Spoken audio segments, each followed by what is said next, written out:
अब ionic equilibrium में बेटा हम जो टॉपिक यहाँ पर डिस्कस करेंगे ना, जिसका वेटेज जिसके आप उठा के देखोगे क्वेश्चन तो प्रीवियस ईयर में भर भर के है, वो है सॉल्युबिलिटी प्रोडक्ट।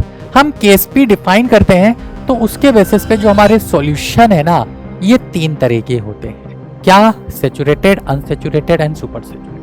कि जब हम है ना दो सब्सटेंस को मिक्स कर रहे हैं, इक्वल वॉल्यूम मिक्स कर रहे हैं, तो कॉन्सेंट्रेशन आधी हो जाती है, प्रॉब्लम रिलेटेड टू डाइल्यूशन। तो अगर मैं इसमें ए भी ऐड कर रहा हूं तो यहाँ पर जो सॉल्युबिलिटी इसकी डिफाइन होगी वो वाटर में होगी, तो हम क्या बोलेंगे? Solubility in water. तो आपने पढ़ा है कि ली शातली प्रिंसिपल के अकॉर्डिंग अगर प्रोडक्ट की कॉन्सेंट्रेशन बढ़ जाती है तो इक्विलिब्रियम बैकवर्ड डायरेक्शन में शिफ्ट हो जाता है। हेलो बच्चों, क्या हाल चाल, कैसे आप सभी? आप सभी का स्वागत है आज के अपने पेन किलर सीरीज के इस लेक्चर में, जिसमें हम डिस्कस करेंगे आयनिक इक्विलिब्रियम का एक बहुत ही प्यारा टॉपिक, जिसका वेटेज आपके एग्जाम्स में बहुत ज्यादा है। और आप जब पीवाईक्यूज उठा के देखोगे तो इस टॉपिक के ऊपर बहुत ज्यादा क्वेश्चंस पूछे गए हैं। ये एक ऐसा टॉपिक है, और अगर हम बात करें इस चैप्टर की बात करें तो आयनिक इक्विलिब्रियम एक ऐसा चैप्टर है जिसमें बच्चों को बहुत ज्यादा दिक्कत फील होती है। क्यों? क्योंकि इसमें क्या क्या आ जाता है, इसमें ग्राफ आ जाता है, इसमें लॉग लग जाता है, इसमें कैलकुलेशंस है, ठीक है, इसमें एंटी लॉग लगता है, और बहुत सारे कंसेप्ट हैं जो कि मिक्स हो जाते हैं, और इतने फॉर्मूले हैं ना कि हम कंफ्यूज हो जाते हैं कि कौन सा फॉर्मूला कहां पे यूज करना है। प्लस सबसे बड़ी बात ये होती है इस चैप्टर में कि इतने सारे डिफरेंट टाइप्स ऑफ सॉल्यूशन है, कहीं पे बफर बन जाता है, कहीं सोल्ट हाइड्रोलिसिस लग जाता है, कहीं पर स्ट्रॉन्ग एसिड है, कहीं वीक एसिड है, कहीं स्ट्रॉन्ग बेस है, कहीं वीक बेस है, ठीक है। तो इन सब का मिक्सचर आ जाता है, एसिड बेस रिएक्शन हो जाती है, मिक्सचर ऑफ टू एसिड दे देता है, मिक्सचर ऑफ टू बेस दे देता है। तो इतनी सारी चीजें है ना इस चैप्टर में, तो बच्चा कंफ्यूज हो जाता है, उसको क्वेश्चन की लैंग्वेज से ये क्लैरिटी नहीं मिल पाती है कि वो यहां पर कौन से टाइप का सॉल्यूशन माने और क्वेश्चन सॉल्व करे। तो ये रीजन की वजह से आपका आयनिक इक्विलिब्रियम टफ होता है। बट बच्चों, आयनिक इक्विलिब्रियम में अगर देखा जाए ना तो एक्चुअली में टफ नहीं है, नो डाउट। चाहे जेई का बच्चा हो, चाहे नीट का हो, चाहे ओलंपियाड का हो, वो फिजिकल केमिस्ट्री के अंदर तीन चैप्टर्स को बिल्कुल टफर कैटेगरी में मान के चलता है। एक है आयनिक इक्विलिब्रियम, दूसरा है थर्मोडायनेमिक्स, तीसरा है इलेक्ट्रोकेमिस्ट्री। जबकि ये तीनों चैप्टर ऐसे हैं कि हाँ, इन पे अगर कंसेप्चुअली हम बात करें या हम न्यूमेरिकल्स लेवल पे बात करें तो क्वेश्चन बहुत सारे अच्छे बन सकते हैं, बहुत सारे अच्छे लेवल के क्वेश्चन बन सकते हैं, बहुत सारे मिक्सचर वाले क्वेश्चन बन सकते हैं। लेकिन अगर इस चैप्टर को आप बच्चों कंसेप्चुअली बहुत स्ट्रांगली पढ़ते हो, ठीक है, डिटेल में पढ़ते हो, तो आप क्या करोगे? आप इसमें किसी भी वैरायटी का क्वेश्चन पूछ लेना, आप इसमें किसी भी वैरायटी का क्वेश्चन पूछ ले तो आप अटकोगे नहीं। तो मेरा सजेशन यही है कि आप लोग क्या करें, आप चैप्टर को डीप में जाके पढ़ें, उनकी थ्योरी को रिवाइज करें, जो टाइप्स ऑफ क्वेश्चंस आपने किए हुए हैं उन्हीं को एक बार दोबारा समझें। तो आप जितनी बार चैप्टर को पढ़ोगे आप देखोगे आप हर बार कुछ नया सीख रहे हो। तो थोड़ा सा रिवीजन इसमें बढ़ाएं तो आपके ये चैप्टर अपने आप धीरे धीरे स्ट्रांग होते जाएंगे। और नो डाउट न्यूमेरिकल्स तो फिजिकल में करने ही होते हैं।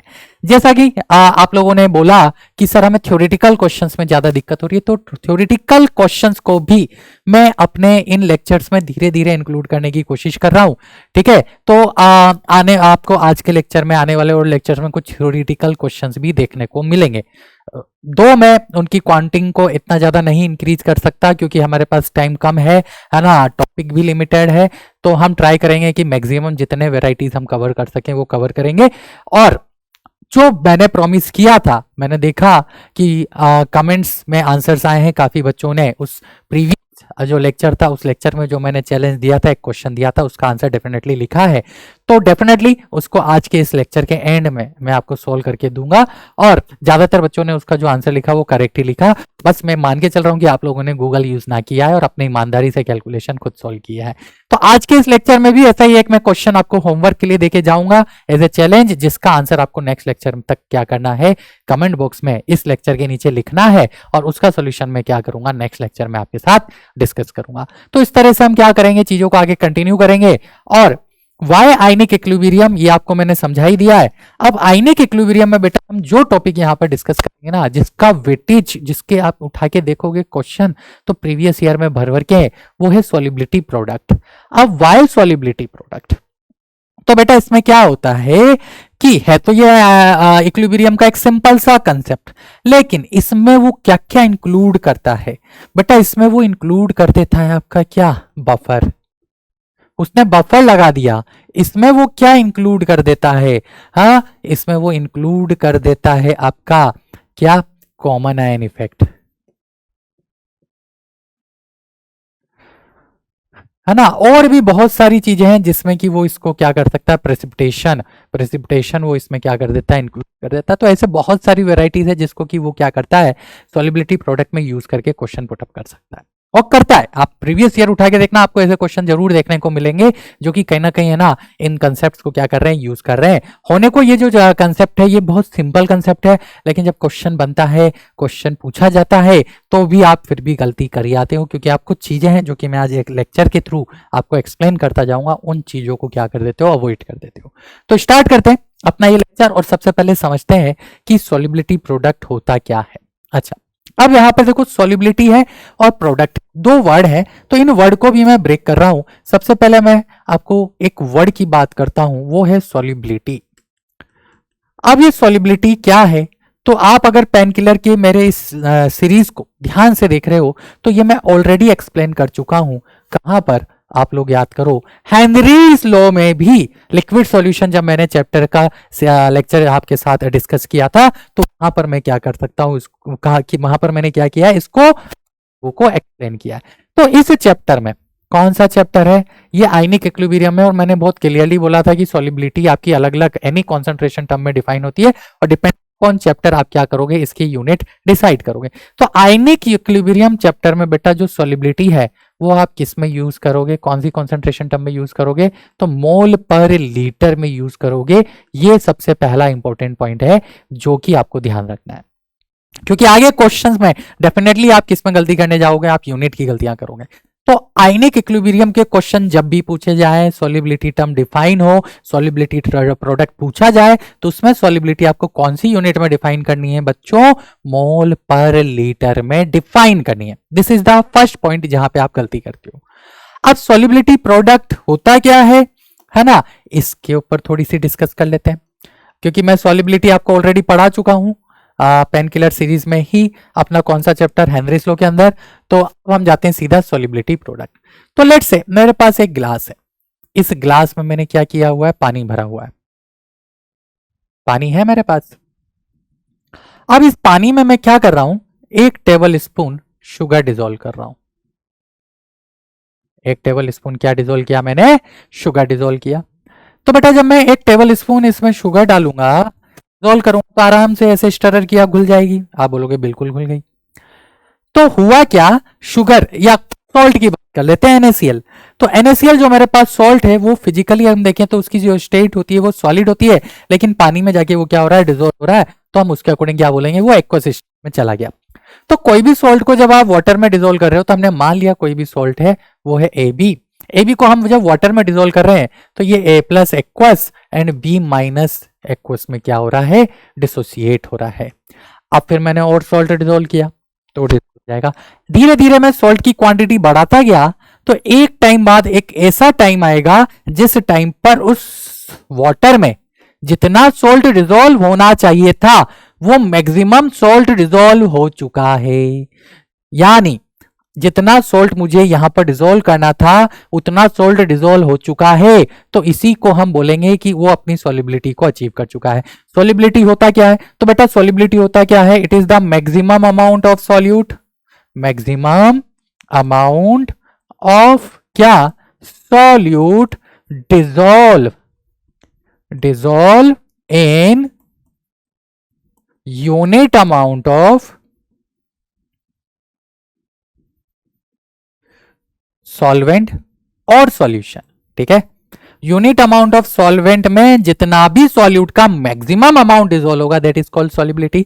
तो अब वो स्टेट आ चुकी है, ये अपनी सॉल्युबिलिटी को रीच कर चुका है। अब अगर मैं इसमें एक्स्ट्रा NaCl डालूंगा तो क्या होगा, वो यहां पर एज ए बॉटम में प्रेसिपिटेट के फॉर्म में हमें दिखना स्टार्ट होगा। धीरे धीरे धीरे यहां पर बॉटम में क्या होगा, उसका ऐसे है ना फाइन पार्टिकल दिखने स्टार्ट होंगे। तो अगर मैं उस पॉइंट की बात करूं जब मैं मैक्सिमम डिसॉल्व कर चुका हूं किसको, सॉल्ट को, तो उस पॉइंट पर AB आपका प्लस और B माइनस में क्या हो गया, डिसॉल्व ब्रेक हो गया। और एक टाइम के बाद अब मैं एक्स्ट्रा डिसॉल्व करूंगा तो इनके बीच में क्या होगा, एक इक्विलिब्रियम स्टेब्लिश हो जाएगा। ठीक, तो इस पॉइंट पे जहां पर कि ये AB सॉल्ट जितना मैक्सिमम डिसॉल्व होना चाहिए था उतना डिसॉल्व हो गया, तो मैं मान लेता हूं कि इस सॉल्ट की जो सॉल्युबिलिटी है वो क्या है, वो S है। मैंने सॉल्युबिलिटी क्या माना, एस माना, ठीक है। ये सॉल्ट कितना डिजोल्व हो सकता है वाटर में, उसकी क्वांटिटी, उस अमाउंट को मैंने क्या बोल दिया, एस बोल दिया। अब T equal to T time पे, लेट्स से कोई टाइम पे जिसपे कि मैक्सिमम अमाउंट डिजोल्व हो गया, तो उस पे ये पूरा का पूरा डिजोल्व हो चुका है ना। ए प्लस की सॉलिबिलिटी एस होगी और बी माइनस की भी क्या होगी, एस होगी। तो आप इसके लिए जब के इक्विलिब्रियम का एक्सप्रेशन लिखोगे, तो के इक्विलिब्रियम का एक्सप्रेशन कैसे लिखोगे, concentration of S plus and to concentration of बेटा B minus divided by concentration of, क्या ए बी लिखोगे, क्या नहीं, तो आप लोग पढ़ते हो कि ए बी यहाँ पर सॉलिड है और सॉलिड की जो एक्टिव मास होता है जिसे आप कंसंट्रेशन बोलते हो, वो आप यूनिटी डिफाइन करके चलते हो, ठीक है। तो ये हो गया वन। तो ये जो इक्विलिब्रियम कांस्टेंट है, दिस इज कॉल्ड क्या, केएसपी, इसको ही हम बोलते हैं सॉलिबिलिटी प्रोडक्ट। तो सॉलिबिलिटी प्रोडक्ट आपका होता क्या है, ये होता है केएसपी। कैसे डिफाइन होता है, जैसे आप इक्विलिब्रियम कांस्टेंट डिफाइन करते हो, इन द सेम वे ये क्या होता है, डिफाइन होता है। अब यहां पर मैं क्या कर रहा हूं, यहां पर मैं a प्लस की वैल्यू रख रहा हूं s इंटू बी माइनस की वैल्यू रख रहा हूं s, तो हमारे पास जो केस पी आ जाएगा वो क्या आ जाएगा, एस स्क्वायर निकल के आ जाएगा। तो ये मेरा हो गया केस वन। किस टाइप का सॉल्ट हो गया, ये 1:1 टाइप का सॉल्ट हो गया। तो ए बी टाइप का जो सॉल्ट है उसके लिए जो केएसपी सॉलिबिलिटी प्रोडक्ट निकल के आया, वो क्या निकल के आया, एस स्क्वायर निकल के आया। अब मैं केस टू ले लेता हूं। कुछ डिफरेंट टाइप्स ऑफ सॉल्ट के लिए भी हम क्या कर लेते हैं, डिस्कशन कर लेते हैं कि इनके लिए हम केएसपी कैसे डिफाइन करेंगे। तो मान लिया मैंने ए टू बी टाइप का सॉल्ट है। अब ए टू बी टाइप का जो सॉल्ट है वो कैसे डिसोसिएट होगा, वो डिसोसिएट होगा 2a plus and B2 minus के फॉर्म में। इसकी फिजिकल स्टेट एक्वस और इसकी भी फिजिकल स्टेट क्या होगी, एक्वस निकल के आएगी। ये क्लियर है सभी को, ठीक है। तो ए टू बी कैसे ब्रेक हुआ, ए टू बी ब्रेक होके दे रहा है 2a plus and B2 minus. Again मैंने मान लिया सॉल्ट की सॉलिबिलिटी एस है, तो इसकी सॉलिबिलिटी क्या हो जाएगी, एस। अब देखो इसके 1 से इसका 2 बनता है, स्टाइशियोमेट्री एनालिसिस जब आप लगाओगे तो इसके 1 से इसका 2 बनता है, तो इसकी सॉलिबिलिटी एस है, तो इसके लिए आप क्या लिखोगे, आप लिखोगे 2s। अब इसका केएसपी कैसे डिफाइन करोगे, तो इसका केएसपी डिफाइन होगा सर a प्लस की कॉन्सेंट्रेशन, लेकिन पावर में 2 जाएगा क्योंकि कोफिशिएंट 2 है, B2 माइनस की कॉन्सेंट्रेशन पावर में 1 आएगा। रख दो वैल्यूज। तो a प्लस की कॉन्सेंट्रेशन, मोलर कॉन्सेंट्रेशन, अगर मैं आपसे पूछूं, ये देखो इस पे भी क्वेश्चन आता है, molar concentration of a plus, तो आप क्या आंसर लिखोगे, आप एस आंसर लिख के नहीं आओगे, यहां भी गलती होती है ना। बहुत सारे बच्चे, जब मैं पूछूं molar concentration of A plus in this salt, तो आप क्या लिखते हो, आप एस बोल देते हो। एस गलत है बेटा, इसकी मोलर कॉन्सेंट्रेशन ये होगी 2s, हमारी ए प्लस की मोलर कॉन्सेंट्रेशन होगी। और अगर मैं पूछूं B2 माइनस की मोलर कॉन्सेंट्रेशन क्या है, तो आपका आंसर क्या हो जाएगा, एस होगा, ठीक है। अब आप बोलोगे सर ए प्लस का एस क्यों नहीं लिखा, बेटा एस उसकी सॉलिबिलिटी है और कॉन्सेंट्रेशन अगर आपसे पूछेगा तो 2s उसकी मोलर कॉन्सेंट्रेशन है, तो इस पे आप लोग क्या करते हो, गलती करके आते हो। इसलिए ये चीज थोड़ा सा ध्यान रखना कि जब भी मोलर कॉन्सेंट्रेशन पूछा जाए तो आपको इस तरह से क्या करना है, आंसर करना है, ठीक है। चलो, तो आपने a प्लस की जगह रख दिया 2s, 2s का क्या हो जाएगा, होल स्क्वायर इन 2, B2 माइनस की जगह क्या रखोगे, तो B2 माइनस की वैल्यू क्या हो गई s, तो इसकी पावर क्या आ जाएगी 1, तो हमारा ये क्या बन जाएगा, ये बन जाएगा 4s क्यूब। यानी ए टू बी टाइप के सॉल्ट के लिए जो केएसपी आया वो 4s क्यूब आया। अब मैं थोड़ा सा इसको है ना चेंज कर देता हूँ, ए टू बी की जगह मैं क्या ले लेता हूं, मैं केस 3 की अगर हम बात करें तो केस 3 मैंने ले लिया AB2, AB2 ले लिया। तो AB2 कैसे ब्रेक होगा, आप सभी जानते हो कि A पे 2 प्लस आएगा एक्वस, ठीक है, plus 2B minus aqueous. Again salt की सॉलिबिलिटी एस है, तो ये एस बनेगा और ये क्या बनेगा, 2s बनेगा। तो यहां से देखो केएसपी क्या आएगा, तो केएसपी आ गया s की पावर 1 इंटू 2s की पावर 2, तो इसकी वैल्यू आ गई क्या, 4s क्यूब। आया कि नहीं आया, आ गया ना। तो ये क्या हो गया, ये भी हमारा केस 3 हो गया। अब एक और कर लेते हैं, लेट से हमारे पास नेक्स्ट सॉल्ट है केस 4, है ना। एक लास्ट और कर लेते हैं समझने के लिए कि अगर हमें कोई नया सॉल्ट दे दिया जाए और उसके लिए केस भी पूछा जाए तो हमें कैसे क्वेश्चंस को अटेम्प्ट करना है। तो केस 4 मैंने आपको दे दिया, लेट से A3B है, तो A3B कैसे डिसोसिएट होगा, तो आप बोलोगे सर A3B डिसोसिएट होगा 3A, 3A हो जाएगा ना, ऐसे क्रॉस मल्टीप्लाई कर लो, इस पे 1 और इस पे ये, तो 3 आगे जाएगा 3A प्लस प्लस B पे 3 माइनस। इसकी सॉलिबिलिटी एस है तो इसकी 3s हो जाएगी और इसकी मोलर कॉन्सेंट्रेशन s हो जाएगी। तो केएसपी क्या हो गया हमारे पास, तो केएसपी हो गया 3s का होल क्यूब इंटू s की पावर 1, तो ये कितना आ गया, ये आ गया 27 s की पावर 4। दिस इज द के एस पी, ये हमारे पास क्या होगा, के एस पी होगा। तो ऐसे कोई भी सॉल्ट आपको दे दिया जाए, आपको उसका के एस पी निकालना आ जाएगा और आता है, ठीक है। तो आप अगर नहीं आता है तो आप इसको ध्यान से समझो, है ना। इस तरह से हम क्या करेंगे, के एस पी निकालेंगे। अब एक चीज और ध्यान से समझ लेना, केस 5, लेट से हम थोड़ा सा इसमें वैरायटी चेंज कर देते हैं। मान लो कोई भी सॉल्ट हो ए एक्स बी वाई, इस तरह के केस में आप जनरली गलती करते हो, ये आप गलती करते हो, आता होगा आपको बट फिर भी गलत करके आते हो। क्या गलती करते हो, इसके डिसोसिएशन में मैं बोलूं कि इसका केस भी निकालो, है ना, सॉलिबिलिटी ऐसे, तो कैसे ब्रेक होगा बेटा, ये देखो क्रॉस मल्टीप्लाई ऐसे हम करते हैं। तो ए के ऊपर कौन सा चार्ज गया, y प्लस गया, बी के ऊपर कौन सा चार्ज आया, x बाद में लिखा है इसलिए माइनस। ए कितनी बार है, तो ए x टाइम्स है, बी कितनी बार है, तो बी y टाइम्स है। तो ये हमारा क्या हो गया, ये हमारा x A Y plus plus Y B X minus में ब्रेक हो गया। अब मैंने बोल दी कि सॉल्ट की बेटा सॉलिबिलिटी ऐसे बताओ, इसका केस भी क्या होगा। तो केस पी निकालने से पहले आपको उस सॉल्ट का डिसोसिएट करना आना चाहिए, उस सॉल्ट को आयनाइज करना आना चाहिए। तो सॉल्ट को आयनाइज करना आ गया, ठीक है। अब इसके 1 मोल से इसका कितना बन रहा है, x मोल बन रहा है। तो इसकी सॉलिबिलिटी ऐसे, तो आप क्या लिखोगे यहाँ पर x टाइम एस, इसको क्या लिखोगे y टाइम एस। तो ये हमारा KSP क्या हो गया, देखो KSP हो गया x इंटू एस की पावर क्या, x into Y whole power कितना हो जाएगा y। तो ये क्या आया, ये आया देखो की पावर x इंटू वाई की पावर y इंटू कितनी आ जाएगी पावर x प्लस वाई, आ गया। तो इस तरह से आपको अगर कोई भी सॉल्ट दे दिया जाए ना, तो आप उस सॉल्ट की क्या कर सकते हो, केएसपी बोले तो सॉलिबिलिटी प्रोडक्ट की वैल्यू निकाल सकते हो। अब इसी के ऊपर बस पहले कुछ क्वेश्चन कर लेते हैं और फिर इसमें धीरे से हम लगाएंगे क्या, कॉमन आयन इफेक्ट। जहां जाते ही आप क्या हो जाते हो, फैल जाते हो और गलतियों पे गलतियां करते जाते हो। तो पहले इस पे वैसे कुछ क्वेश्चन कर लेते हैं और फिर हम समझते हैं क्या, कॉमन आयन इफेक्ट। जैसे कि ये पहला ही क्वेश्चन है और पहला ही क्वेश्चन मैं डेफिनेटली बोलता हूं कि आप इसमें गलती करके आओगे।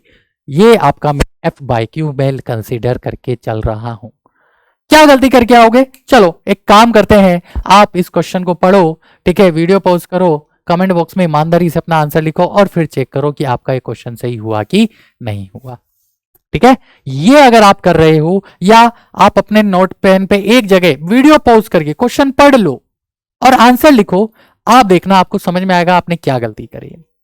मैं बताता हूं आपको क्या गलती करोगे। उसने बोला है कि equal volume of the following solution are mix precipitation of AgCl will occur only with. अब कौन कौन से सॉल्यूशन ये उस क्वेश्चन में नहीं दी, लेकिन लिखा है फिर भी फॉलोइंग सॉल्यूशन। अब फॉलोइंग सॉल्यूशन कहां से ले, तो देखो यहां से लो, यहां पे आपको ऑप्शन में जाना पड़ेगा। यानी ये क्या बोल रहा है, एक कंटेनर है जिसमें मेरे पास कोई सॉल्ट है जिससे कि Ag प्लस आयन मिल रहा है, दूसरा कंटेनर है जिसमें मेरे पास कोई सॉल्ट है जिससे कि Cl माइनस आयन मिल रहा है। इसका वॉल्यूम V है, इसका वॉल्यूम V है, दोनों की इक्वल कॉन्सेंट्रेशन को हम क्या कर रहे हैं, मिक्स कर रहे हैं और एक कंटेनर में लेके आ रहे हैं। ठीक है भाई, ये ले आए हम एक कंटेनर में। अब क्या करें, तो इस एक कंटेनर में हम क्या करेंगे, जब दोनों को मिक्स करेंगे, पूरा पूरा डाल रहे हैं, तो सॉल्यूशन का वॉल्यूम कितना हो जाएगा, 2v हो जाएगा, है ना। अब गलती क्या करते हो आप, ध्यान से देखो। लेट्स मान लेते हैं हम, है ना, कि कैसे हमें पता पड़ेगा कि प्रेसिपिटेशन होगा कि नहीं होगा, ये चीज भी तो समझनी है। तो इसके लिए पहले एक थ्योरी समझते हैं, क्या कि हम केएसपी डिफाइन करते हैं तो उसके बेसिस पे जो हमारे सॉल्यूशन है ना, ये 3 तरह के होते हैं। कौन कौन से होते हैं जरा हम समझ लेते हैं और फिर कैसे डिफाइन करेंगे कि कौन से टाइप का सॉल्यूशन है। तो बेटा एक होता है हमारे पास सेचुरेटेड सॉल्यूशन, एक होता है हमारे पास अनसेचुरेटेड सॉल्यूशन और एक होता है हमारे पास सुपर सेचुरेटेड सॉल्यूशन। मैंने क्या बोला, कितने तरह के होंगे, ठीक है। तो हमारे पास 3 तरह के सॉल्यूशन होते हैं, क्या, saturated, unsaturated and super saturated. क्या डिफरेंस है तीनों में, सेचुरेटेड का मतलब है जितना पानी में वो डिसॉल्व हो सकता था ना, उतना मैक्सिमम अमाउंट डिसॉल्व हो चुका है। सेचुरेटेड का मतलब क्या है, मैक्स अमाउंट डिसॉल्व हो चुका है,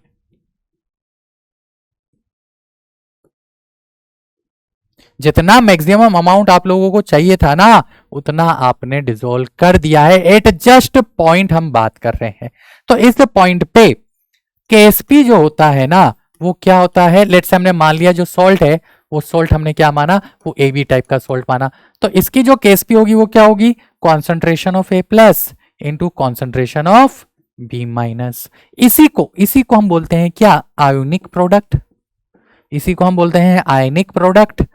ये आप लोग अगर नहीं जानते हैं तो अब याद रखना, यहां पे भी वो नाम चेंज कर सकता है, आयनिक प्रोडक्ट, या आप क्या कर रहे हो, आप QSP डिफाइन कर रहे हो। अब ये क्या नई टर्म आ गई, अब सर आपने ये QSP नई टर्म क्या दे दी, तो बेटा ये जो QSP है ना, यही आपका रिएक्शन कोशेंट कहलाता है। याद है केमिकल इक्विलिब्रियम में पढ़ा था, रिएक्शन कोशेंट। तीन केस होते हैं, तीन केस होते हैं रिएक्शन, अगर कोशेंट इक्वल है के इक्विलिब्रियम के, तो रिएक्शन इक्विलिब्रियम पे होगी, समझेंगे उसको भी समझेंगे ना। तो ये टर्म होगी। तो आपको क्या समझ में आया, आपको ये समझ में आया कि अगर केएसपी इक्वल टू हमारा क्या हो जाए, केएसपी इक्वल टू अगर हमारा किसके इक्वल आ रहा है, आयनिक प्रोडक्ट के इक्वल आ रहा है या QSP के इक्वल आ रहा है, तो वो सॉल्यूशन हमारा सैचुरेटेड सॉल्यूशन होगा। ये तो बहुत आसानी से आपको क्लियरली दिख गया। अब अनसैचुरेटेड की कंडीशन क्या है, तो बेटा अनसैचुरेटेड का मीनिंग क्या है वो हम समझते हैं कि मान लो आज आपको भूख लगी और भूख इतनी ऐसी है कि आप है ना 4 रोटी खा सकते हो, लेकिन अभी आपने 2 ही खाई है। 4 खा सकते हो, 2 ही खाई है, मतलब 2 की जगह और है, 2 और आप खा सकते हो। 4 पिज्जा खाने का मन है, 4 पिज्जा खा सकते हो, 2 ही पिज्जा खाए हैं, तो अभी आप तृप्त नहीं हुए, अभी आप सैचुरेटेड नहीं हुए, अभी और भूख है और आप पिज्जा खा सकते हो, तो उस केस में आप क्या रह जाओगे, अनसैचुरेटेड रह जाओ। तो अनसैचुरेटेड का मतलब जितना मैक्सिमम डिसॉल्व हो सकता है उससे कम क्वांटिटी में हमने सॉल्यूट को डाला है, या सॉल्यूट जो यहां पर है ना, सॉल्यूट वो क्या है, लेस देन मैक्स वैल्यू, उसकी जो भी मैक्स वैल्यू है ना, उससे क्या है, अभी सॉल्यूट कम क्वांटिटी में है, तो और डिसॉल्व हो सकता है ना, और डिसॉल्व हो सकता है, ऐसे केस को बोलते हैं अनसैचुरेटेड। तो इस केस में क्या होगा, केएसपी, ये तो इक्विलिब्रियम पे डिफाइन है, ये तो आप सभी जानते हो। अब जब कम डिसॉल्व होगा तो जो आयंस हैं वो भी कम बनेंगे, तो A plus into B minus का जो प्रोडक्ट है वो ज्यादा आना चाहिए या कम आना चाहिए, तो आप क्लियरली बोलोगे सर जब सॉल्यूट आपने डाला तो वो कम डिसॉल्व हुआ, कम डिसॉल्व हुआ तो कम अमाउंट ही आयनाइज हुआ है, कम अमाउंट आयनाइज हुआ है तो कम अमाउंट में A प्लस का बी माइनस बनेगा। जब A प्लस और बी माइनस का अमाउंट कम है तो उनका मल्टीप्लीकेशन भी कम आएगा, जब मल्टीप्लीकेशन कम आएगा तो उसकी वैल्यू केएसपी से क्या आएगी, कम आएगी। कम सॉल्ट है तो वैल्यू भी कम आएगी, केएसपी अभी ज्यादा है, केएसपी ज्यादा है तो इसका मतलब अभी हम और सॉल्ट डिसॉल्व कर सकते हैं।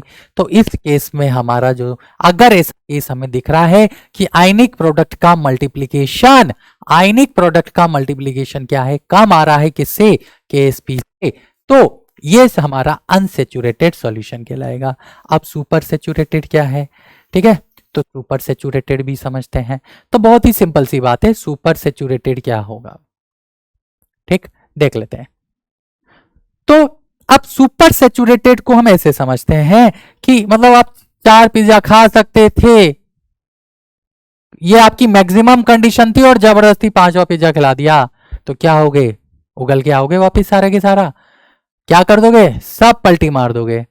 That is called super saturated, that is called super saturated. 4 की जगह थी 5 खिला दिया आपको, पेट में तो 4 की कैपेसिटी थी, तो 5वां कैसे जाएगा, तो 5वां बाकी भी ले जाएगा बाहर, that is called super saturated. तो सुपर सैचुरेटेड का मतलब जो सॉल्यूट है वो उसकी मैक्सिमम वैल्यू से क्या है, ज्यादा डाला हुआ है, जो सॉल्यूट है वो उसकी मैक्सिमम वैल्यू से क्या है, ज्यादा डाला हुआ है, तो ऐसे केस को बोलते हैं सुपर सैचुरेटेड। अब सॉल्यूट ज्यादा है तो उससे बनने वाला A प्लस और B माइनस भी at that point of time ज्यादा हो जाएगा, यानी उससे मिलने वाला A plus and B minus भी at that point of time ज्यादा हो जाएगा, तो उनका मल्टीप्लीकेशन भी ज्यादा आएगा, किससे आएगा, केएसपी से। तो अगर आयनिक प्रोडक्ट की वैल्यू, अगर आयनिक प्रोडक्ट की वैल्यू ज्यादा आती है केस पी से तो हम क्या बोलेंगे, सॉल्यूशन कौन सा है, सुपर सैचुरेटेड। अब ये कैसे पलटी मारेगा, ये कैसे पलटी मारेगा वो भी समझते हैं। तो ये ऐसे पलटी मारता है भाई, आपने तो पलटी कर दी। अब पानी में आपने जितना सोल्ट डालना चाहिए था उससे ज्यादा डिसॉल्व कर दिया तो वो कहां दिखेगा, वो तो बॉटम पे ही आएगा ना। तो ये बॉटम पे आ रहा है, मतलब that is called precipitate form कर रहा है, दैट इज कॉल्ड प्रेसिपिटेट। क्योंकि इसके लिए तो आप ऊपर से डाल रहे हो तो इस पलटी कहां मारेगा, ये तो नीचे ही मार सकता है। ऊपर कैसे भेजेगा भाई, ऊपर नहीं भेजेगा, ये नीचे भेजेगा, इसके लिए ये पलटी नीचे की तरफ जाएगी। और केमिस्ट्री की लैंग्वेज में से हम बोलते हैं प्रेसिपिटेट होना। क्या होना, प्रेसिपिटेट होना। यानी यहां पे पीपीटी बनेगा, यहां पे पीपीटी क्या होगा, बनेगा, पीपीटी फॉर्म होगा। ठीक है, क्या इसमें प्रेसिपिटेट बनेगा, अरे कैसे बन जाएगा, 4 पिज्जा खा सकते हो, 2 ही दिया है।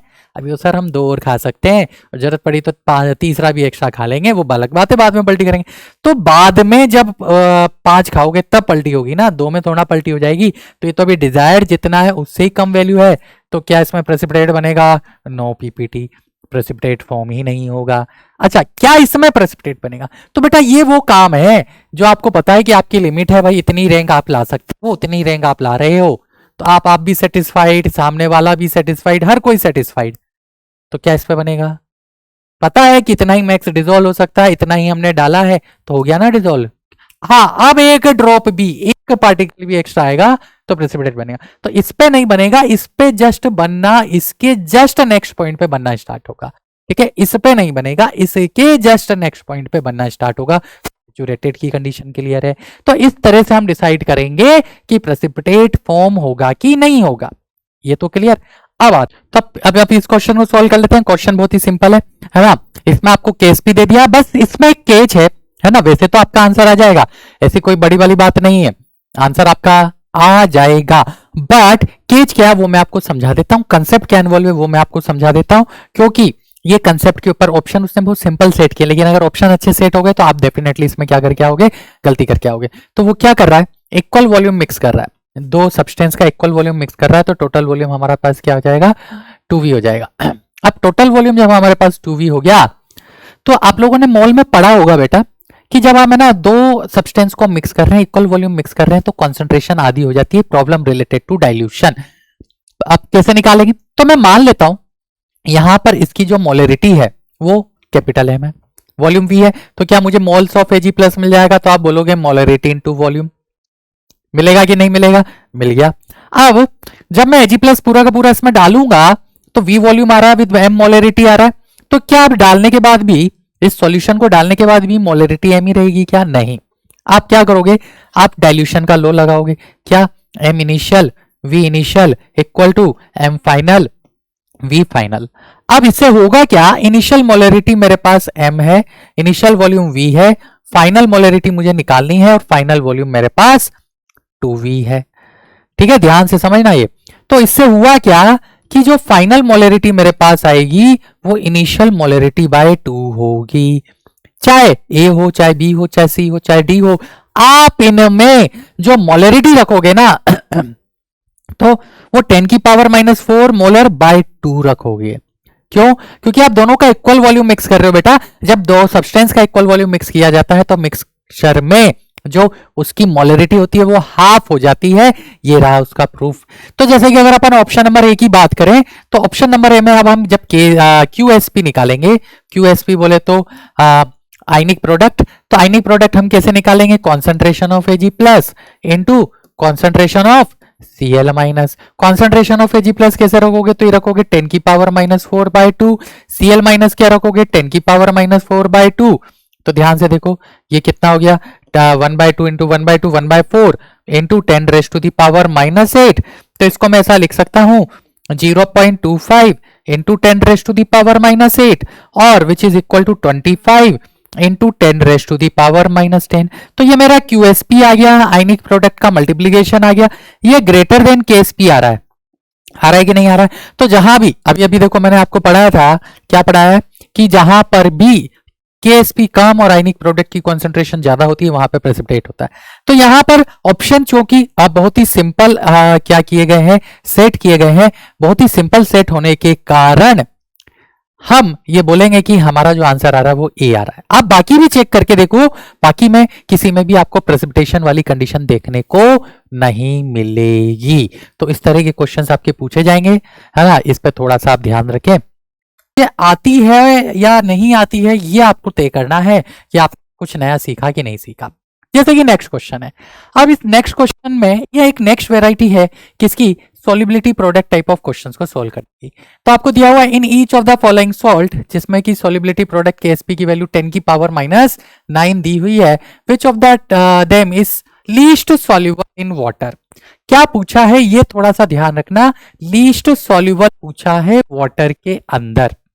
तो यहां पर क्या करते हैं, बहुत सारे बच्चे गलती करके आते हैं। किस तरह की गलती करके आते हैं, है ना, वो समझते हैं। मान लो आपको दो केएसपी दे दिए जाते, एक दे दिया था 10 की पावर माइनस 9 और एक दे दिया था 10 की पावर माइनस 15। तो बहुत सारे बच्चे क्या करते हैं, वो है ना केएसपी की वैल्यू ही देख के है ना बोल देते हैं कि जिसका केएसपी कम होगा उसकी सॉल्युबिलिटी कम होगी, जिसका केएसपी ज्यादा होगा उसकी सॉल्युबिलिटी ज्यादा होगी, जो कि एक गलत कंसेप्ट है जो आप लोग खुद से बना रहे हो। सर नहीं पढ़ा रहे हैं, आपने खुद से ये प्रिपेयर कर लिया, आपने आपके माइंड में ऐसा सोच लिया। ऐसा होता नहीं है। आपको क्या करना होता है, जब भी ऐसे क्वेश्चंस का आंसर निकालना होता है कि कौन लीस्ट होगा कौन मोस्ट होगा, आप क्या करो केएसपी लिखो। जैसे कि ये ए बी टाइप का सॉल्ट है, इसका केएसपी एस स्क्वायर हम कर चुके हैं। ए टाइप का सॉल्ट है, इसका Ksp 4s cube. AB2 type का सॉल्ट है, केएसपी 4s क्यूब। और ये A3B टाइप का सॉल्ट है, इसका केएसपी 27s की पावर 4 रहने वाला है। तो जब ये हमारे पास केएसपीस की वैल्यूज आने वाली है, तो इसके बेसिस पे हम क्या करें, इसके बेसिस पे जब हम सॉल्युबिलिटीज निकालेंगे ना, तो देखो कैसे निकालेंगे। तो एस स्क्वायर की वैल्यू लिखो 10 की पावर माइनस 9। तो ये एस की वैल्यू क्या आ जाएगी, 10 की पावर माइनस 4.5 आएगी कि नहीं आएगी। इसको जब आप 10 की पावर माइनस 9 के इक्वल करोगे तो यहां से सॉल्युबिलिटी की वैल्यू क्या आएगी, तो ये आ जाएगी 4 को नीचे ले जाओ दोनों साइड, है ना, रूप क्या करो 1/3 ले लो पावर की, तो इसकी पावर 1/3। 10 की पावर माइनस 9 की पावर 1/3 कितना हो जाएगा, 10 की पावर माइनस 3 हो जाएगा। ठीक है, इसका भी सेम ही आएगा। आप देखोगे तो सॉल्युबिलिटी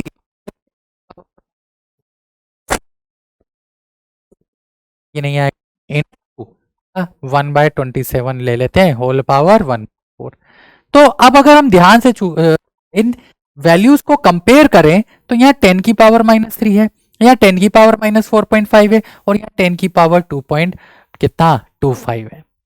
तो क्लियरली समझ में आ रहा है कि ये सबसे कम वैल्यू है। तो हमारा जो लीस्ट सोल्यूबल होगा ना वो एक्स वाई होगा, लीस्ट सोल्यूबल एक्स वाई। तो आपको केएसपी देखते ही आंसर नहीं करना है, ठीक है, आपको क्या करना है, कंसेप्ट है ये कि वहां से सॉल्युबिलिटी निकाल लेनी। क्या फिर देखो ये आ गया मिक्सिंग वाला क्वेश्चन, जिसे हम बोलते हैं कॉमन एन इफेक्ट बोल दो, या है ना, ऐसा कोई क्वेश्चन भारी क्वेश्चन नहीं है, डरावना क्वेश्चन नहीं है, लेकिन इस क्वेश्चन की कंसेप्ट तक आप नहीं पहुंच पाते हो और फिर क्या करते हो, गलती करके आते हो। तो देखो क्या है, समझते हैं। तो आपको दिया हुआ aqueous solution of slack lime है, क्या है, कैल्शियम हाइड्रोक्साइड। तो कैल्शियम हाइड्रोक्साइड कैसे डिजोल्व हो रहा है, तो कैल्शियम हाइड्रोक्साइड डिजोल्व होके दे रहा है calcium 2 plus plus twice of OHM minus. ऐसे कैल्शियम हाइड्रोक्साइड क्या हो गया, ब्रेक हो गया। ठीक, अब क्वेश्चन बोल रहा है कि maximum pH possible in an aqueous solution, यानी अब देखो यहाँ पे केएसपी नहीं पूछा है, अब यहाँ पर हमसे है ना क्या नहीं पूछा है, सॉल्युबिलिटी प्रोडक्ट नहीं पूछा है या सॉल्युबिलिटी नहीं पूछा है, हमसे पीएच पूछ ली। तो ऐसे ऐसे क्वेश्चंस को कैसे सोल्व करेंगे, तो बहुत ही सिंपल सा कंसेप्ट है। क्या है कि आप क्या करो, आप इसकी सॉल्युबिलिटी एस मान लो, तो इसकी क्या हो जाएगी 2s आ जाएगी। अब जब सॉल्युबिलिटी आ गई तो आप यहां पर इनका केएसपी भी लिख सकते हो, लिखना आप सभी को आता है ना, तो आप इनका क्या कर सकते हो, केएसपी लिख सकते हो। अब देखो मैंने इस पे ना इस आज के लेक्चर में आपको एक कंसेप्ट बताया था, ये जो क्वेश्चन है ना उसी कंसेप्ट के ऊपर बेस्ड है। तो आपने सॉल्ट की सॉल्युबिलिटी तो मान ली है, सॉल्ट की सॉल्युबिलिटी अगर एस मान ली तो यहां से होगा क्या, जब आप इसका केएसपी लिखोगे तो केएसपी कैसे लिखोगे, तो केएसपी आप लिखोगे सर एस की पावर 1 इंटू 2s की पावर 2, तो ये आ जाएगा हमारा 4s क्यूब, और इसकी वैल्यू हमें दी हुई है कितना 5.5 into 10 raise to the power minus 6। ठीक, अब होगा क्या, यहां से हमें मिलेगा एस की वैल्यू, हमें एस की वैल्यू मिल जाएगी, लेकिन क्वेश्चन बेटा एस की वैल्यू नहीं पूछ रहा है, क्वेश्चन हमसे पीएच पूछ रहा है। तो अब पीएच तक कैसे पहुंचे, तो उसके लिए थोड़ा ध्यान से देखो। पहले हम एस निकालते हैं। तो हमने सॉल्युबिलिटी निकाल ली। तो देखो यहां से कैसे करेंगे, इस 4 को नीचे ले जाएंगे, 5.5 divided by 4 whole power 1/3 into 10 raise to the power -6 whole power कितना 1/3। अब इसको सिंप्लीफाई करना है। अब देखो इसके बाद बहुत सारे बच्चों के मन में ये आता है कि सर इसकी वैल्यू तो हमने दे ही नहीं रखी है, इतनी कैलकुलेशन कौन करेगा। तो बेटा इतनी कैलकुलेशन आपको करनी भी नहीं है। अगर आप इस कैलकुलेशन के चक्कर में फंस गए तो हो गया, फिर तो आपसे क्वेश्चन नहीं बनना ही नहीं है। तो फिर आप सर बिना कैलकुलेशन के कैसे करें, तो आओ वो भी सीखते हैं। तो इसको ऐसे ही रहने दो। ये हो गया 5.5 into divided by 4 whole power 1/3 into ये हो जाएगा 10 की पावर -2। ये 10 की पावर -2 हो गया। ठीक, अब क्या करें, जब ये वैल्यू 10 की पावर -2 तो ये s की वैल्यू आई है। अब हमसे pH पूछ रहा है, तो pH पूछ रहा है तो या तो H प्लस आयन की कॉन्सेंट्रेशन मिल जाए या OH माइनस आयन की कॉन्सेंट्रेशन मिल जाए। ठीक है, इसके बेसिस पे हम क्या कर सकते हैं, pH या pOH निकाल सकते हैं। तो देखो हमें क्या मिल रहा है, यहां से हमें OH माइनस आयन की कॉन्सेंट्रेशन मिल रही है। कितना मिल रही है, तो यहां पे गलती मत करना, मोलर कॉन्सेंट्रेशन 2s है तो 2s लेके जाना। ठीक है, तो 2 इंटू एस की वैल्यू ये रहा हमारे पास। क्या है इसकी value, 5.5 divided by 4 whole power 1/3 into 10 raise to the power -2। अब बेटा ये OH माइनस की कॉन्सेंट्रेशन आ गई, तो क्या मैं यहां से पीओएच नहीं निकाल सकता, बिल्कुल निकाल सकता हूं। क्या हो जाएगा, माइनस log बेस 10 और कॉन्सेंट्रेशन ऑफ OH माइनस रख दो equal to minus log base 10 2 into 5.5 divided by 4 whole power 1/3 into 10 की पावर -2। अब इसको सोल्व करना है। हाँ, आपको क्वेश्चन में log 5.5 की वैल्यू दी जाएगी। जब आपसे क्वेश्चन पूछा जाएगा तो log 5.5 की वैल्यू दी जाएगी, लेकिन log 2 log 4 दे ये कोई जरूरी नहीं है, क्योंकि आपको log 1 से लेके log 10 तक की वैल्यू याद रखे नहीं होती है ना। जब आप आईनिक के क्वेश्चन पढ़ते करते हो तो ये वैल्यूज भी याद करते हो, नहीं तो मैं आज के लेक्चर के एंड में लिखा दूंगा। तो ये आप कैसे सोल्व करें, तो log a इंटू बी की प्रॉपर्टी से लगाते हैं। तो minus log base 10 2 minus log base 10 5.5 divided by 4 whole power 1/3 minus log base 10 10 raise to the power -2। ये हमने ओपन कर दिया, log 2 पता है, log 5.5 की वैल्यू आपको देगा। और देखो ये 1/3 पावर को आगे ले जाओ। क्या जरूरत है इसको सॉल्व करने की, नहीं है। तो बहुत सारे बच्चे क्या होते हैं, यहां पर फंस जाते हैं। ठीक, अब ये pH आ गया, pOH आ गया, तो आपको क्या करना है बेटा, pH निकालना है। तो pH हम कैसे निकालेंगे, तो pH हम निकालेंगे 14 माइनस pOH करके, और जहां आप 14 माइनस pOH करोगे आपका काम हो जाएगा। इसको देख लेते हैं, log 2 की वैल्यू होती है 0.3, तो माइनस का 0.3 माइनस का 1/3 log बेस 10 5.5 बाय 4, ठीक है, प्लस का 2। तो ये जो वैल्यू आ रही है ना, ये वैल्यू आएगी हमारे पास, इसकी वैल्यू हम मान लेते हैं 1 पॉइंट समथिंग बार 1.7, तो 1.66, तो 14 माइनस ये वैल्यू 1.66 आएगी। एग्जाम में आपको उसकी वैल्यू देंगे, उसकी आप टेंशन ना करो। तो जब आप सब्ट्रैक्ट करोगे, तो सब्ट्रैक्ट करने के बाद ये कितना हो गया, तो ये हो गया 12.34 के आसपास। कोई ऑप्शन है क्या, ऐसा देख लेते हैं। यस, तो यह रहा हमारा डी ऑप्शन। तो इस तरह से हमारा क्या आएगा, डी ऑप्शन निकल के आएगा। तो ठीक है, ये हमारा आंसर हो गया। अब बढ़ते हैं हम आगे। अब देखो इस तरह के वैरायटी के नीट में बहुत बार क्वेश्चन पूछे जाते हैं, बहुत सिंपल होते हैं और फटाफट हो जाते हैं, कि आपको कोई एक अननोन सॉल्ट दे दिया जाए, हमने आज भी सोल्व भी कर लिया है इसी तरह का क्वेश्चन, और उसका सॉल्युबिलिटी प्रोडक्ट पूछेगा, तो आपको बस डिसोसिएट करना आना चाहिए। तो ए क्यू बी क्यू है, तो इसको हम कैसे ब्रेक करेंगे, तो क्यू यहाँ पर हो जाएगा क्रॉस मल्टीप्लाई, ए के ऊपर क्यू प्लस, बी के ऊपर क्यू माइनस, यही है, ए के ऊपर क्यू प्लस एंड बी के ऊपर क्यू माइनस। ए कितनी बार है, क्यू टाइम्स, बी कितनी बार है, Q टाइम्स, तो ये हो गया, ठीक, डिसोसिएट कर लिया। अच्छा, अब देखो लिखते वक्त यहाँ पे गलती हो गई। क्या गलती हो गई कि ये AQ BQ नहीं है, ये है AP BQ। तो AP BQ है, तो जब आप लिखोगे तो लिखते वक्त थोड़ा सा ध्यान से लिखो, क्रॉस मल्टीप्लाई करोगे तो थोड़ा सा ध्यान से करो। तो देखो B के ऊपर क्या जा रहा है, P जा रहा है। A कितनी बार है, A P बार है। B कितनी बार है, Q बार है। तो ये हमारा क्या होगा, ये हमारा आयनाइज हो गया। अब तो हमारा क्वेश्चन बन जाएगा, यह अब हमारा क्या हो गया, क्वेश्चन बन जाएगा। ठीक है, तो बढ़ते हैं आगे।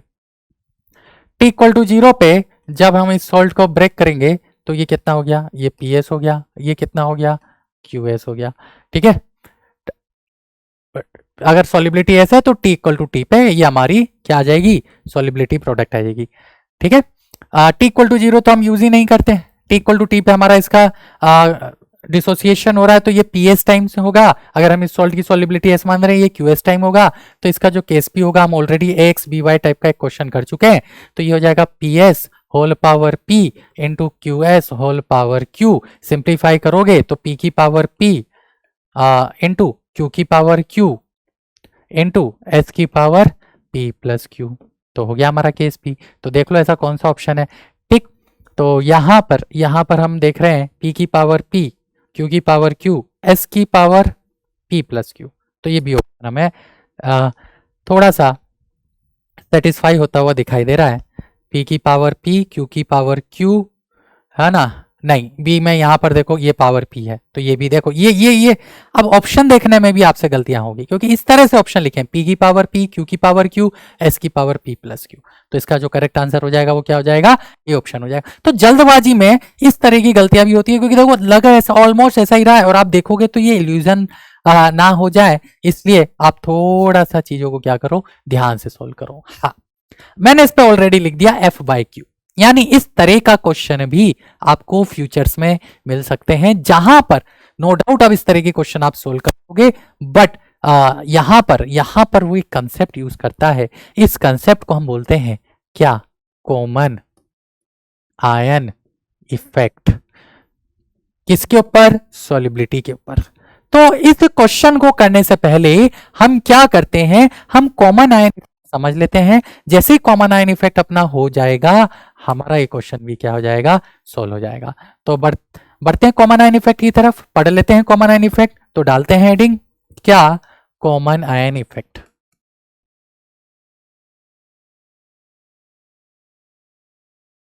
क्या होता है कॉमन आयन इफेक्ट, देख लेते हैं जल्दी से। इस तरह के क्वेश्चंस बहुत पूछे जाते हैं। तो मैंने क्या किया, मेरे पास एक सॉल्ट का सॉल्यूशन है, मेरे पास एक गिलास पानी है और उसमें मैंने एक सॉल्ट डिसॉल्व किया और एक सॉल्यूशन बना दिया। तो ये मेरे पास एक CB सॉल्ट का सॉल्यूशन है। किसका है, CB सॉल्ट सॉल्यूशन। ये क्या है, ये मेरे पास प्योर वाटर है, ये मेरे पास प्योर वाटर है। ठीक है, डिफरेंस क्या है,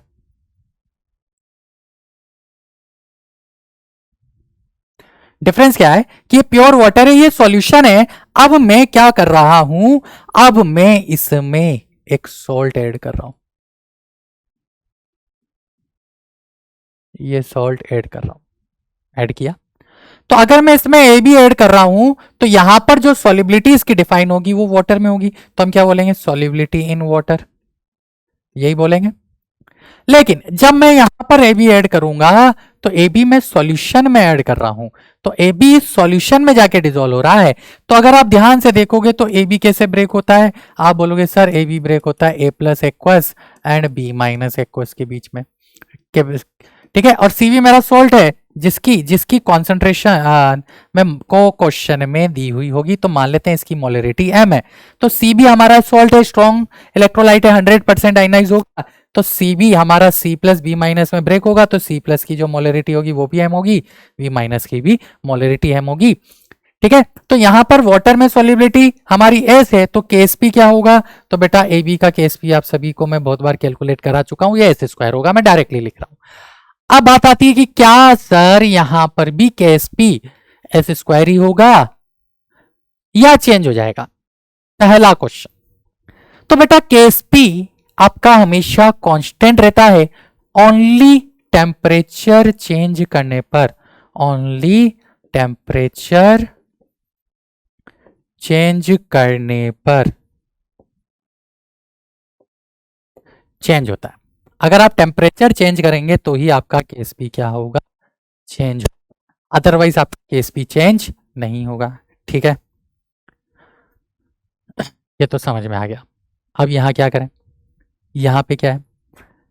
यहां पे टेम्परेचर नहीं चेंज हो रहा है, कॉन्सेंट्रेशन चेंज हो रही है, तो Ksp चेंज नहीं होगा। तो पहली चीज तो Ksp की वैल्यू यहां पर भी एस स्क्वायर ही रहेगी। पहला पॉइंट क्लियर। Ksp चेंज नहीं हो रहा, Ksp आपका यहां भी एस स्क्वायर है तो वहां भी Ksp तो एस स्क्वायर ही रहेगा। तो फिर जरूरत क्या है कॉमन आयन पढ़ने की? क्वेश्चन नंबर 2, क्या इसमें सॉल्ट की सॉल्युबिलिटी ऐसी रहेगी? यहां तो मैंने लिख दिया S is the solubility of AB salt in water. अब मैं पूछूं कि इस एबी सॉल्ट की सॉल्युबिलिटी बताओ, क्या मैं इसको एस लिख सकता हूं? क्या एस लिखना करेक्ट है? तो आपका आंसर होगा नो। क्यों नो? तो देखो ध्यान से देखो, जब आपने इस सॉल्ट को बी माइनस को यहां पर डिसॉल्व किया तो बी माइनस ऑलरेडी प्रेजेंट था कि नहीं था? तो बी माइनस का लग गया common ion effect. B minus already present था, बी माइनस का लग गया common ion effect. B minus की अगर मैं कॉन्सेंट्रेशन मान के चलूं कि इसकी एम है और इसकी सॉल्युबिलिटी को अगर मैं एस लिखता हूं तो बी माइनस की टोटल कॉन्सेंट्रेशन इस सॉल्यूशन के अंदर मेरे पास एस प्लस एम आएगी। और ए प्लस की अगर मैं बात करूं तो वो क्या होगा? वो एस हो जाएगा। तो अगर मैं इससे Ksp की वैल्यू देखूं तो Ksp होना चाहिए A plus into B minus. तो आप बोलोगे S into S plus M आ रहा है, तो बेटा क्या Ksp चेंज हो सकता है? नहीं हो सकता। Ksp कॉन्सेंट्रेशन चेंज होने से चेंज नहीं होता। Ksp कॉन्सेंट्रेशन चेंज करने से चेंज नहीं होता। ये आप लोग सभी जानते हैं। केमिकल इक्विलिब्रियम में हम पढ़ते हैं कि जो इक्विलिब्रियम कांस्टेंट है के इक्विलिब्रियम, वो concentration of reactant and product पे डिपेंड ही नहीं करता। आप रिएक्टेंट एंड प्रोडक्ट की अगर कॉन्सेंट्रेशन चेंज भी कर दो तो इक्विलिब्रियम कांस्टेंट पे कोई फर्क नहीं पड़ता। सेम लॉजिक से ये भी एक इक्विलिब्रियम कांस्टेंट ही है। तो अगर कॉन्सेंट्रेशन ऑफ आयंस यहां पर अगर चेंज भी हो रही है तो Ksp चेंज नहीं होगा, लेकिन यहां से तो वैल्यू एस स्क्वायर के इक्वल नहीं आ रही, मतलब एस अब नई सॉल्युबिलिटी नहीं रहेगी। मतलब ये पॉसिबल नहीं है, इसका मतलब एस नई सॉल्युबिलिटी नहीं रहेगी। तो क्या रहेगी? तो आपने पढ़ा है कि ली शातली प्रिंसिपल के अकॉर्डिंग अगर प्रोडक्ट की कॉन्सेंट्रेशन बढ़ जाती है तो इक्विलिब्रियम बैकवर्ड डायरेक्शन में शिफ्ट हो जाता है। होता है कि नहीं होता? और जब इक्विलिब्रियम बैकवर्ड डायरेक्शन में शिफ्ट हो जाता है तो क्या होता है? जब इक्विलिब्रियम बैकवर्ड डायरेक्शन में शिफ्ट हो जाता है तो अगर ये इक्विलिब्रियम बैकवर्ड में जाएगा तो सॉल्युबिलिटी डिक्रीज हो जाएगी। तो क्या समझ में आया? पॉइंट नंबर 2 कि जब कॉमन आयन इफेक्ट लगता है, कॉमन आयन इफेक्ट लगता है, सॉल्युबिलिटी डिक्रीज हो जाती है। जब कॉमन आयन इफेक्ट लगता है तो सॉल्युबिलिटी क्या हो जाती है? डिक्रीज हो जाती है। क्लियर है? ठीक है, तो अब सॉल्युबिलिटी डिक्रीज होगी तो कैसे क्वेश्चन को सॉल्व करें? तो मान लेते हैं इस ए बी की जो नई कॉन्सेंट्रेशन होगी वो एस डैश है। मैंने एस डैश मान लिया तो बी माइनस भी एस डैश और ए प्लस भी S dash. C B salt अभी भी मेरे पास प्रेजेंट है। कैसे आयनाइज हो रहा है? C plus and B minus, जिसकी मोलर कॉन्सेंट्रेशन मैंने एम मान ली। तो अब अगर मैं इसका Ksp लिखूं जो कि किसके इक्वल आना चाहिए? एस स्क्वायर के इक्वल आना चाहिए, जहां पर एस सॉल्युबिलिटी इन वाटर है। तो यहां से ये कैसे आएगा? यहां से आएगा ये A plus total into B minus total. तो ए प्लस की तो concentration molar concentration S dash है, पावर 1 है। बी माइनस की total concentration S dash plus M होगा, ये पावर 1 होगा। ठीक है, अब क्या है, अब केएसपी हम निकाल रहे हैं, केएसपी की वैल्यू हमें पता है, ये चीज पता है, एम पता है, अननोन क्या है, एस डैश। तो यहां पर भी अब इक्विलिब्रियम का कंसेप्ट लगता है अज्यूमिंग, ये आपको करना पड़ेगा, assuming S dash is very very less than M. ये अजम्पशन मानो, जैसे ही अजम्पशन मानोगे S dash plus M is almost equal to क्या हो जाएगा, एम हो जाएगा, क्योंकि एस डैश ने नेगलेक्ट कर लिया। अब जैसे ही आपने ये किया तो क्या हुआ, K S P equal to S dash into M आ गया। एक इक्वेशन बिना क्वाड्रेटिक के देखो सॉल्व हुई कि नहीं हुई, और सॉल्व करके एस डैश निकालो, एस डैश निकल गया, उसकी वैल्यू चेक करो, अगर वो मोलरिटी से बहुत कम आ रहा है मतलब आपका जंक्शन करेक्ट है। अगर इसकी वैल्यू मोलरिटी से बहुत कम आ रही है, जंक्शन करेक्ट है, और नहीं आ रही तो फिर क्वाड्रेटिक सोल्व करना है। तो नीट में बेटा क्वाड्रेटिक बनने के चांसेस बहुत कम होते हैं, तो ज्यादातर क्वेश्चन में आपका ये जंक्शन क्या हो जाएगा, वैलिड हो जाएगा। ज्यादातर क्वेश्चन में ये जंक्शन क्या हो जाएगा, वैलिड हो जाएगा। ठीक है, इसका पार्ट 2 भी होता है, तो पहले पार्ट 1 हमने समझा है। तो ये था कॉमन आयन इफेक्ट। तो ये जो मैंने सब समझाया उसका कंक्लूजन क्या है, कंक्लूजन यही है कि केएसपी एक तो सिर्फ टेम्परेचर पे डिपेंड करता है, कॉन्सेंट्रेशन चेंज होने से चेंज नहीं होता। कॉमन आयन इफेक्ट जब भी लगता है तो सॉलिबिलिटी को डिक्रीज करता है। अब आते हैं हम क्वेश्चन पे, अब समझते हैं ये क्वेश्चन कि सर क्या ये क्वेश्चन इतना भारी है कि उसके लिए हमें इतना भारी कंसेप्ट समझना पड़ा। तो बेटा क्वेश्चन भारी नहीं है, क्वेश्चन बहुत ही सिंपल है। क्या आपको बफर सॉल्यूशन दे रखा है, देखो pH इक्वल टू 8, तो आप यहां से H प्लस आयन की कॉन्सेंट्रेशन क्या लिखोगे, तो आप लिखोगे 10 की पावर -8। तो POH क्या आ जाएगा, तो बेटा POH 14 माइनस pH होता है, POH क्या होता है, 14 माइनस pH होता है, तो इसकी वैल्यू आ जाएगी 6। तो concentration of OH minus ion की वैल्यू क्या आ जाएगी, 10 की पावर -6 आएगी कि नहीं आएगी। ठीक है, अब अगर concentration of OH minus equal to 10 की पावर -6 आएगा तो इसको कैसे करें, तो देखो बहुत ही सिंपल है, PbOH होल ट्वाइस को ब्रेक करो। कैसे ब्रेक होगा, तो आप सभी जानते हो Pb2 plus plus 2OH minus. हमसे क्या पूछा है, हमें सॉलिबिलिटी दी हुई है वाटर में ये, तो क्यों ना पहले इससे केएसपी निकालें।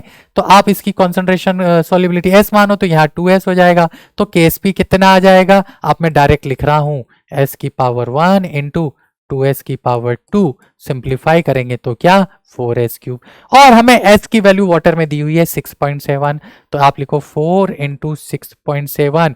वैल्यूज को देख के घबराना मत, हमें कंसेप्ट सीखना है, वैल्यूज इतना इंपॉर्टेंट नहीं है, नीट में जो आएगी वो बहुत सिंपल वैल्यू करके देगा।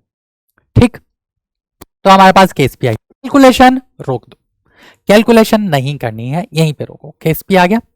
ठीक है, अब ये केएसपी किसके अंदर है, केएसपी तो केएसपी होता है, कहीं भी हो, पानी हो या सॉल्यूशन हो, केएसपी चेंज नहीं होगा, सॉल्युबिलिटी चेंज होती है, केएसपी तो। अब हमें बात करनी है बफर सॉल्यूशन में जिसकी पीएच क्या है, हमें 8 दे रखी है। तो जब हम इस बफर में जाएंगे बेटा, क्या कॉमन आयन इफेक्ट लगेगा कि नहीं लगेगा, लगेगा। तो PbOH का होल ट्वाइस, ये क्या होगा, ये Pb2 plus plus 2OH minus ion में होगा, होगा ना, ऐसे ही ब्रेक होगा। अब इसमें देखो pH 8 है मतलब pOH 6 है, मतलब OH माइनस ऑलरेडी प्रेजेंट है, कितना, 10 की पावर -6, इतना ऑलरेडी प्रेजेंट है। तो जब 10 की पावर -6 ऑलरेडी प्रेजेंट है तो लग गया ना common ion effect, OH minus यहाँ पे कॉमन होगा, इक्विलिब्रियम बैकवर्ड में जाएगा। तो मान लेता हूं नई सॉल्युबिलिटी मेरे पास S डैश है, तो ये कितना होगा 2S डैश प्लस 10 की पावर -6। अब ये भी कंसेप्ट सिखाया था।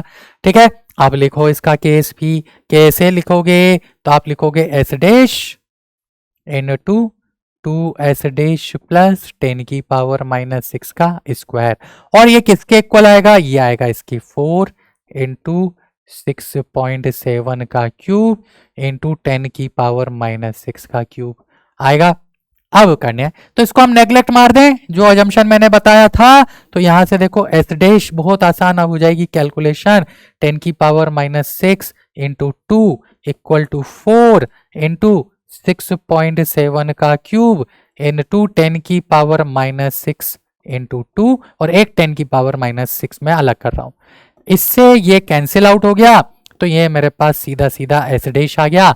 यही हमसे क्वेश्चन ने पूछा था। अब ये हमें कैलकुलेशन करनी है, तो हमारे पास सिर्फ और सिर्फ यहां पर कैलकुलेशन रह जाती है। ठीक है, हमारे पास यहां पर सिर्फ और सिर्फ कैलकुलेशन रह जाती है, बाकी क्वेश्चन में कोई दम नहीं बचता है। और जब आप ये कैलकुलेशन करोगे तो आपको इससे यहां पर क्या मिल जाएगी, नई मोलर सॉल्युबिलिटी मिल जाएगी। ठीक है, तो कैलकुलेशन इतना इंपॉर्टेंट नहीं है इस क्वेश्चन में, इंपॉर्टेंट है इसका कंसेप्ट। ठीक, तो इसकी आप है ना एक इसकी आप रफ कैलकुलेशन कर सकते हैं। रफ कैलकुलेशन क्या है, इसको 7 मान लो। ठीक है, 7 × 7 कर लो। ठीक है, और इंटू 4 कर लो, तो ये अप्रोक्सीमेटली 1200 के आसपास आएगा। 1200 इंटू 10⁻⁻6, तो ये 1.2 इंटू 10⁻⁻3 हो जाएगा। ये मैंने अप्रोक्सीमेट वैल्यू ली है ना, एग्जैक्ट वैल्यू के ऊपर आप लोग ना जाओ, एग्जाम में वो आपको वैल्यूज देगा। नीट में इतनी टफ कैलकुलेशन नहीं आएगी। ठीक, तो इस क्वेश्चन का मोटिव आपका कैलकुलेशन नहीं था, इस में एक नया कंसेप्ट जो कॉमन आयन इफेक्ट था वो सीखना था, और उसके ऊपर बेस हमें ये क्वेश्चन प्रैक्टिस करना था। इसलिए हमारे पास क्या आ गया, ऑप्शन नंबर सी हमारा आंसर हो गया। बड़े आगे, तो अब देखो ये हमने कॉमन आयन इफेक्ट देख लिया है, कॉमन आयन इफेक्ट का कंसेप्ट आपको आ गया है। ये क्वेश्चन आप में कर लेना, आप लोगों से बन जाएगा। एक इसका आंसर वांसर लिखने की जरूरत नहीं है, सिंपल क्वेश्चन है। ये केएसपी दिया है, मोलर सॉल्युबिलिटी आपको देखो Ag2CO3 की किस में पूछी है, AgNO3 में पूछी है। तो ये हमारा क्या हो गया, ये हमारा कॉमन आयन के ऊपर क्वेश्चन हो गया। तो इसका आंसर आप जरूर होमवर्क में करें और कमेंट बॉक्स में अच्छा इसका क्वेश्चन, ये एक अच्छा क्वेश्चन है, इसका आंसर आप जरूर कमेंट बॉक्स में लिखें और यहां पर मेंशन करें चैट बॉक्स में, तो अच्छा रहेगा। एक और क्वेश्चन है जो कि मैं आपको देना चाहता था होमवर्क के लिए, बट मैं सोच रहा हूं कि यहीं तक रखें, क्योंकि आपका इसके बाद एक क्वेश्चन का रिकॉर्डिंग भी मेरे को देना है। और आप लोग डीपीपीस करना ना भूलें, जो कि आपके किस पे अपडेट हो रहे हैं, आपके ऐप पे अपडेट हो रहे हैं, वहां से आप काफी सारी चीजें।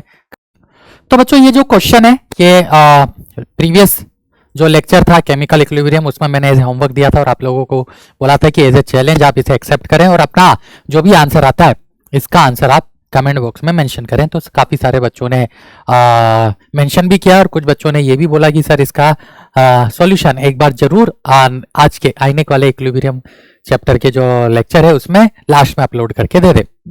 तो एक बार सोल्व कर लेते इसे बेटा। हम कॉमन आयन इफेक्ट बोलते हैं, है ना। तो अगर आयनिक के टर्म में बात करें और केमिकल इक्विलिब्रियम के टर्म में बात करें, तो हम क्या बोलते हैं, इसे हम साइमल्टेनियस इक्विलिब्रियम बोलते हैं। तो ये साइमल्टेनियस इक्विलिब्रियम का भी क्वेश्चन हो गया। अब कैसे करें, तो देखो पहला है ए सॉलिड, क्या दे रहा है आपको, ये रिवर्सिबल रिएक्शन है, बी गैस प्लस सी गैस। तो मान लेते हैं कि ये जो डिसोसिएट हो रहा है उससे इसका जो प्रेशर बन रहा है वो क्या है, वो P1 है, तो इसका भी क्या बनेगा, P1 बनेगा। अब इसके आगे क्या हो रहा है कि जो डी सॉलिड है वो भी इसी कंटेनर में है और वो डिसोसिएट होके क्या दे रहा है, वो डिसोसिएट होके दे रहा है सी गैस एंड ई गैस। तो लेट्स से ये जो डिसोसिएट हो रहा है तो इससे जो प्रेशर बन रहा है वो P2 है और इसका भी P2 है। तो बहुत ही सिंपल सी बात है कि अब एक ही कंटेनर में आपका C है, फर्स्ट वाली रिएक्शन से भी मिल रहा है, सेकंड वाली रिएक्शन से भी मिल रहा है, तो C पे यहां पर क्या लग गया, कॉमन आयन इफेक्ट लग गया। तो मैं अगर आपसे पूछूं total partial pressure of C, तो ये क्या होगा, ये P1 प्लस P2 होगा। Total partial pressure of C क्या होगा, तो ये P1 प्लस P2 होगा। ठीक है, तो अब हमें क्या करना है, फर्स्ट वाली रिएक्शन इसका इक्विलिब्रियम कांस्टेंट Kp1 है और इसका इक्विलिब्रियम कांस्टेंट Kp2 है, तो इनका एक्सप्रेशन लिख देना है। तो Kp1 देखो कैसे लिखोगे, तो आप लिखोगे Kp1 equal to partial pressure of B power 1 into partial pressure of C power 1, रख दो वैल्यू। तो पार्शियल प्रेशर ऑफ B तो P1 होगा, लेकिन पार्शियल प्रेशर ऑफ C की बात करोगे तो ये P1 प्लस P2 आ जाएगा, आएगा कि नहीं आएगा। ठीक है, और इस Kp1 की वैल्यू उसने क्या दे रखी है, x दे रखी है, तो ये मेरे पास आ गई इक्वेशन नंबर 1। अब मेरे से क्या पूछ रहा है, दूसरा मेरे को दिया है Kp2 क्या होगा, तो यहां से बेटा Kp2 होगा partial pressure of C power 1 into partial pressure of E power 1। तो इसकी वैल्यू y है, तो ये y हो जाएगा partial pressure of 2 into P1 plus P2, ये क्या हो गया, इक्वेशन नंबर 2। ये आ गया। दो इक्वेशन दो अननोन है मेरे पास। अब क्वेश्चन बोल रहा है कि टोटल प्रेशर बताना है, तो बेटा टोटल प्रेशर होता क्या है पहले वो समझ लेते हैं। तो टोटल प्रेशर हम कैसे निकालेंगे, तो टोटल प्रेशर मेरे पास आ जाएगा partial pressure of B plus partial pressure of C plus partial pressure of E. तो इसकी वैल्यू क्या होगी, तो पार्शियल प्रेशर ऑफ बी मेरे पास P1 है, पार्शियल प्रेशर ऑफ सी मेरे पास P1 प्लस P2 है, और पार्शियल प्रेशर ऑफ ई मेरे पास P2 है। तो मेरे पास आ गया 2P1 प्लस P2। मुझे इसकी वैल्यू फाइंड आउट करनी है किसके टर्म्स में, एक्स एंड वाई के टर्म में। अब क्या करें, तो देखो ध्यान से देखो, अगर मैं क्या करूं, इसको ऐड कर दूं, 1 एंड 2 को ऐड कर दूं, है ना, तो क्या होगा। बहुत सारे बच्चे बोलेंगे सर डिवाइड कर दो, एक्स और वाई के टर्म्स में रेशियो आ जाएगा, दूसरे वाले में पुट कर दो, बहुत लंबा अप्रोच है, करके देख लेना, नहीं आएगा फंस जाओगे। तो बेटर क्या है, आप ऐड करो 1 प्लस 2 को, क्योंकि यही चीज आप लोग नहीं कर पाते हो। आप लोग क्या करते हो, आप डिवाइड करने पे जाते हो, लंबी कैलकुलेशन हो जाती है और यहीं फंस जाते हो, तो वो नहीं करना। आप 1 और 2 को ऐड करो, तो जब 1 और 2 को ऐड करोगे तो ये तो हो जाएगा एक्स प्लस वाई, इधर हो जाएगा देखो P1 dot P1 plus P2, है ना, प्लस यहां हो जाएगा P2 dot P1 plus P2, P1 plus P2 into P1 plus P2। P1 plus P2 मैंने कॉमन ले लिया, तो यहाँ P1 और प्लस P2 बचा है, तो ये मेरे पास क्या आ गया, x प्लस वाई आ गया। तो यहां से P1 प्लस P2 का whole square equal to X plus Y, तो P1 plus P2 equal to root X plus Y आएगा। अब जैसे ही आता है ना, बहुत सारे बच्चे ए आंसर कर जाते हैं, बट बेटा ये थोड़ा पूछा है, उसने तो ये पूछा है, तो इसकी वैल्यू क्या हो जाएगी, 2 times root X plus Y. इस वजह से मेरा जो ऑप्शन आएगा वो कौन सा हो जाएगा, बी ऑप्शन हो जाएगा। तो क्वेश्चन ये था साइमल्टेनियस इक्विलिब्रियम का, कोई टफ क्वेश्चन नहीं है ना। कैलकुलेशन में आप लोग फंसते हो क्योंकि आप डिवाइड करने पे चले जाते हो, आपको डिवाइड नहीं करना है। यहां पर यही कैच है कि कैलकुलेशन कैसे सिंपल करें, तो डिवाइड ना करके आप क्या करो, आप इन दोनों को ऐड कर दो, जैसे ही ऐड करोगे कॉमन आएगा और आपका डिजायर्ड जो रिजल्ट है वो मिल जाएगा। ठीक है बच्चों, रिवाइज जरूर करें, ये जरूर करें। तो इतना ही है आज की, मिलते हैं नेक्स्ट क्लास में, तब तक के लिए tata bye bye, take care, thank you, धन्यवाद।